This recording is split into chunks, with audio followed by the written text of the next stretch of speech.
আসসালামু আলাইকুম সৌদি প্রবাসী ভাইরা কেমন আছেন? আশা করি ভালো আছেন। আল্লাহর রহমতে আপনাদের দোয়ায় আমি রিয়াজ ভাই ভালো আছি। তো আমাদের অফিসটা হলো আবার ডিস্ট্রিক্ট আবার খামিস মশাইতে। আপনাদের মাঝে নতুন একটি কাজের আপডেট নিয়ে আসলাম। কাজটি হলো ফুলের দোকান। ককশেপ দেওয়া ফুল বানানো হয় সেই ফুলের দোকানের কাজ। বেতন হলো 1500 রিয়াল। ঢাকা কোম্পানির, খানা নিজের।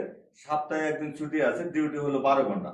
যাদের এই ফুলের দোকানে কাজ করার ইচ্ছুক, আমার ভিডিওতে যে নাম্বার দেওয়া থাকবে সরাসরি ওই নাম্বারে আমার সাথে যোগাযোগ করবেন। ইনশাল্লাহ 1 মাসের ভিতরে কাফেলা করে নেবে। সর্বোচ্চ 1 মাসের ভিতরে কাফেলা করে নেবে। যাদের এই কাজ করার ইচ্ছুক, আমার ভিডিওতে যে নাম্বার দেওয়া থাকবে সরাসরি ওই নাম্বারে যোগাযোগ করবেন। এবং কি বাংলাদেশ থেকে যারা নতুন ভিসায় সৌদি আরবে আসতে চাচ্ছেন, অনেকে আসতে পারতেছেন না, তাদের উদ্দেশ্যে বলতেছি, অনেকে ভালো লোক পাচ্ছেন না, ভালো ভিসা পাচ্ছেন না, যে যে কাজে আসবেন আমি সেই কাজে নিয়ে আসবো। এবং কি অল্প দিনে অল্প সময়ের ভিতরে আমার ভিডিওতে যে নাম্বার দেওয়া থাকবে সরাসরি ওই নাম্বারে আমার সাথে যোগাযোগ করবেন। ইনশাল্লাহ অল্প দিনে আপনাদেরকে সৌদি আরব নিয়ে আসবো। তো সবাই ভালো থাকবেন। আসসালামু আলাইকুম।